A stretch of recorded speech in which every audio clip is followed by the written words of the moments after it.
5 minit untuk akhirat. Tajuk saya hari ini berkenaan dengan amalan yang akan menjadi pembela kita di padang mahsyar nanti.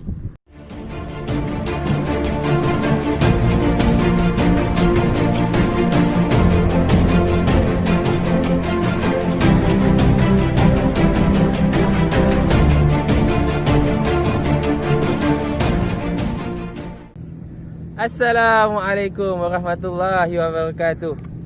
Syukur kepada Allah Subhanahu Wa Taala. Selawat dan salam ke atas junjungan besar Nabi Muhammad sallallahu alaihi wasallam, ke atas keluarga baginda serta para sahabat.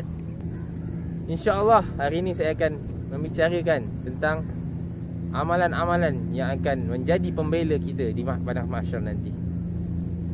Di dunia ini kita mempunyai ahli keluarga, sahabat handai dan juga kawan-kawan yang akan membantu kita di dunia ketika kita berada dalam kesusahan.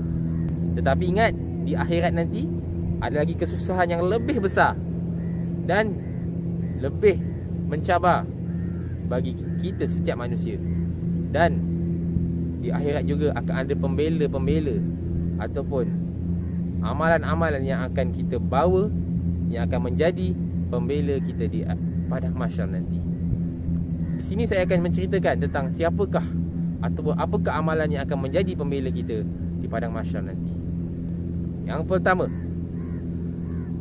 amalan itu ialah Al-Quran. Al-Quran ini ialah kalam Allah. Hadis Nabi SAW, Iqra'ul Quran fa innahu ya'ti yaumal qiyamah syafi'an li ashabi. Bacalah Al-Quran, rajin-rajinkanlah dekat dengan Al-Quran, kerana dia akan menjadi syafaat kepada kita di akhirat nanti.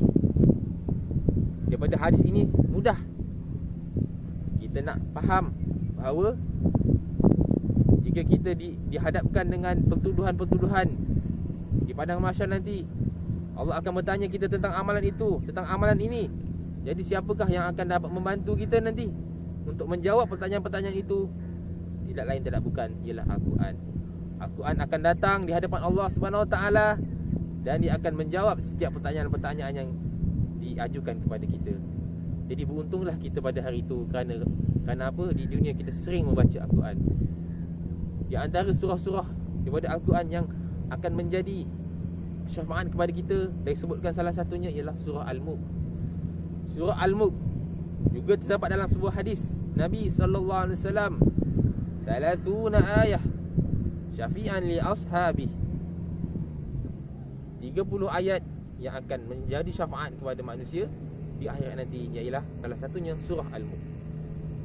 Saya pergi kepada amalan yang kedua yang akan menjadi pembela kita di akhirat nanti ataupun di padang mahsyar nanti, ialah puasa sunat kita. Hadis Nabi juga ada menyebut, Al-Quran was-siyam yashfa'ani yaumal qiyamah. Al-Quran dan puasa sunat akan menjadi syafaat kepada kita nanti, di mana puasa sunat ini akan menjawab di hadapan Allah SWT, wahai Rabb, wahai Tuhanku, aku telah menahan nafsu dan syahwatku daripada makan dan minum daripada pagi hingga ke petang. Dan Al-Quran pula akan menjawab di hadapan Allah SWT, aku telah menahanku daripada tidur dengan membaca Al-Quran sepanjang malam. Maka dua amalan ini akan menjadi benteng kepada kita daripada pertanyaan-pertanyaan yang akan dihadapkan kepada kita, di mana pada hari itu, jika kita tidak mempunyai amal yang cukup di dunia ini, maka sukarlah kita untuk menjawab segala pertanyaan daripada Allah Subhanahu Wa Taala. Jika di dunia kita boleh saja di dunia ni memanggil siapa-siapa saksi-saksi untuk menjadi saksi bagi kita, sama ada kita salah ataupun tidak, kita akan terlepas dengan kuasa yang ada pada mahkamah. Tapi di akhirat nanti tiada mahkamah yang lebih hebat, yang lebih adil, melainkan mahkamah Allah Subhanahu Wa Taala. Dan yang ketiga, amalan yang akan menjadi pembela kita di akhirat nanti ialah solat sunat kita. Antara satu-satunya amalan yang akan ditanya oleh Allah Subhanahu Wa Taala awwalu yuhasibu indallah yaumal qiyamah as-solah. Yang antara perkara pertama yang akan ditanya oleh Allah Subhanahu Wa Taala di dunia ialah tentang solat. Dan Allah akan bertanya kepada malaikatnya, bagaimanakah dengan solat hamba-Ku ini? Adakah sempurna solatnya? Jika sempurna solatnya, maka selamatlah dia. Dan jika mempunyai kekurangan daripada segi solatnya itu, maka Allah berkata kepada malaikatnya, maka carilah melalui solat-solat sunat ataupun amalan-amalan sunat. Dan dengan amalan sunat inilah yang akan membantu kita nanti menampung kepada kekurangan solat fardu kita. Dan yang keempat, amalan yang akan membantu kita nanti di hari kiamat nanti ialah doa selepas azan. Janganlah kita cuai daripada membaca doa selepas azan, kerana doa ini juga akan membantu kita di padang mahsyar nanti. Doanya ialah Allahumma rabba hadhihi da'wati tammah was-salatil qa'imah ati sayyidina Muhammadil wasilata wal fadilah wasyarafa wad darajatal 'aliyata rafi'ah wab'athul maqamal mahmud alladhi wa'adta innaka la tukhliful mi'ad. Yang antara ada satu perkataan yang disebut wasilah. Wasilah inilah syafaatnya yang akan menjadi syafaat kepada kita di akhirat nanti melalui dengan doa itu tadi. Dan yang kelima, amalan yang saya rasa ramai orang tidak tahu ialah orang-orang soleh. Orang-orang soleh ini ialah yang akan menjadi pembela kita, sahabat-sahabat kita, orang-orang mukmin yang soleh dan solehah akan menjadi pembela kita dengan menjadi saksi kepada kita. Jika kita di dunia dulu sering melakukan amal-amal soleh, sering melakukan kebaikan, sering hadir ke masjid untuk solat berjemaah, insya-Allah dia akan menjadi pembela kita, iaitu orang-orang soleh.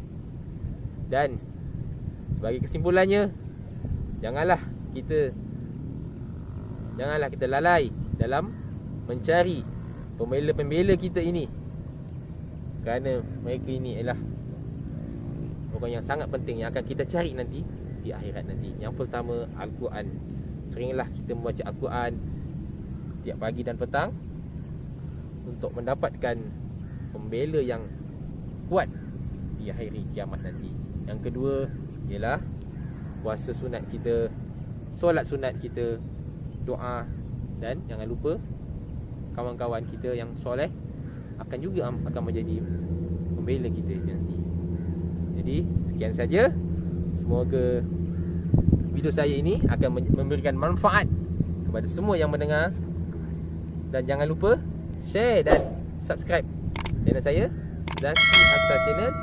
Semoga anda akan mendapat manfaat daripada video-video yang akan saya sampaikan.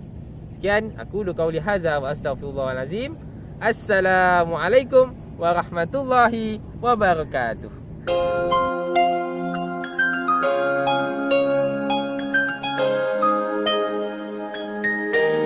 Ayo solawatan